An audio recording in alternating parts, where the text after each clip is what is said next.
कृष्ण नाम बसा है मेरे कन कन में, कृष्ण नाम बसा है मेरे कन कन में, कृष्ण नाम लिखा है मेरे जीवन के हर पल में। मैं ढूंढ रही थी कृष्ण को जग भ्रमण में, मगर कृष्ण मिले मुझे मेरे मन में। हरे कृष्णा, राधे राधे, कुंज प्यारी श्री हरिदास। आप सभी का स्वागत है आपके अपने लड्डू गोपाल कृष्णा चैनल में।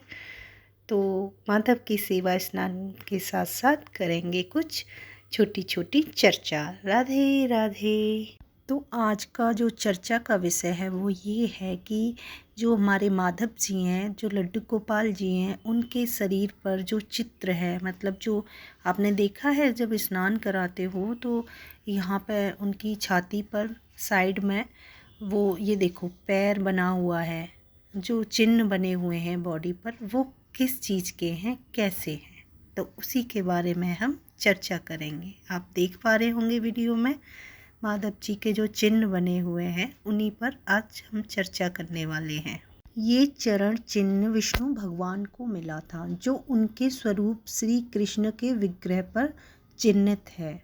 और ये चिन्ह भगवान लड्डू गोपाल जी के स्वरूप में और युगल जो भगवान कृष्ण हैं उनके भी शरीर में ये चिन्ह होता है। अब जानते हैं कि ये चिन्ह उनकी छाती पर आया कैसे। हमारे पुराणों में एक कथा आती है जिसके अनुसार भृगु ऋषि ने क्षीर सागर में शेर शैया पर सोते हुए भगवान विष्णु की छाती पर सोते हुए अपने पैर से जोरदार आक्रमण किया। जब ऋषि ने ऐसा किया तो जरूर कोई बात हुई होगी, तो आइए जानते हैं उसके बारे में। एक बार धरती पर पावन सरस्वती नदी के तट पर सभी ऋषि मुनियों का विवाद और विशाल सत्संग हुआ। विभिन्न विषयों पर व्यापक चर्चा हुई। ऐसे में एक प्रश्न ये भी उठा कि त्रिदेव ब्रह्मा विष्णु महेश में सबसे श्रेष्ठ कौन है। जब इस प्रश्न का उनको जवाब नहीं मिला तो जब इस प्रश्न का समाधान ना मिला तो ऋषियों में श्रेष्ठ भृगु ऋषि को ये सौंपा गया कि ऋषियों में सबसे श्रेष्ठ कौन है, और ये बोला गया कि वो पता लगाएं कि त्रिदेवों में सबसे श्रेष्ठ कौन है। भृगु ऋषि सृष्टि के रचनाकार ब्रह्मा जी के पुत्र थे। सबसे पहले वो अपने पिता के पास गए। उन्होंने सबसे पहले अपने पिताजी यानी ब्रह्मा जी के पास परीक्षा लेने पहुंच गए। अपने लक्ष्य साधन के लिए भृगु ऋषि सबसे पहले अपने पिताजी के पास गए और उन्होंने ब्रह्मा जी की परीक्षा मानस उपाय से लेने का प्रयास किया। जब भृगु ऋषि अपने पिता के पास पहुँचे तो ना कोई अभिवादन किया, ना कोई आदर सत्कार दिखाया। भृगु जी की इस अशिष्टता को देखकर ब्रह्मा जी क्रोधित हो उठे और श्राप देने के लिए उदित हो गए। लेकिन जब ब्रह्मा जी श्राप देने वाले थे तो उन्हें स्मरण आया कि ये तो मेरे ही पुत्र हैं, लेकिन उन्होंने क्रोध को पी लिया यानी शांत कर लिया।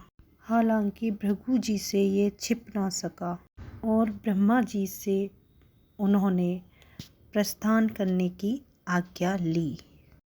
उसके बाद ब्रह्मा जी के पास से जाने के बाद भृगु ऋषि कैलाश पर्वत शिव जी पार्वती के पास गए। भृगु ऋषि को आकर देख शिव ने अपने स्थान से उठकर ऋषि को आदर दिया। लेकिन भृगु तो कुछ सोचकर ही आए थे, तो इस प्रकार उनको बुरा भला कहने लगे। गुस्से में कुछ भी कह रहे हैं शिव जी से। पार्वती मुस्कुरा रही हैं और क्रोधित हो रही हैं और महादेव को अपमानित करने लगे। वह कहने लगे कि आप तो रहने दीजिए महादेव, आपकी पोशाक गंदी है, दूर रहिए। इस पर महादेव शिव काफ़ी क्रोधित हो गए और उन्होंने त्रिशूल उठा लिया, लेकिन देवी पार्वती ने उन्हें रोक लिया। ब्रह्मा जी के पुत्र होने के नाते प्राण दान देने की विनती की। तब जाकर शिव जी का क्रोध शांत हुआ। अब वैकुंठ के स्वामी भगवान विष्णु की बारी थी। जब भृगु भगवान विष्णु के पास पहुँचे तो भगवान विष्णु से सैया पर निद्रा में लीन थे। लक्ष्मी देवी उनकी सेवा में व्यस्त थी, यानी लीन थी, उनके पैर दबा रही थीं। उसी स्थिति में भृगु जी आगे बढ़े और अपने पांव से विष्णु जी के छाती पर प्रहार किया। विष्णु जी की निद्रा भंग हो गई। गुस्सा होने की बजाय उन्होंने भृगु जी से कहा, हे ऋषिवर, क्षमा करें, और उनके पैर पकड़ लिए।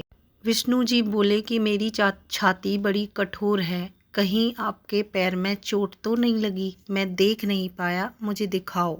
ऋषि सोच में पड़ गए और उनको उनके प्रश्न का आंसर मिल गया। उन्होंने बता दिया वहां जाकर। तब उन्होंने कहा कि तीनों देवों में सबसे श्रेष्ठ भगवान विष्णु हैं।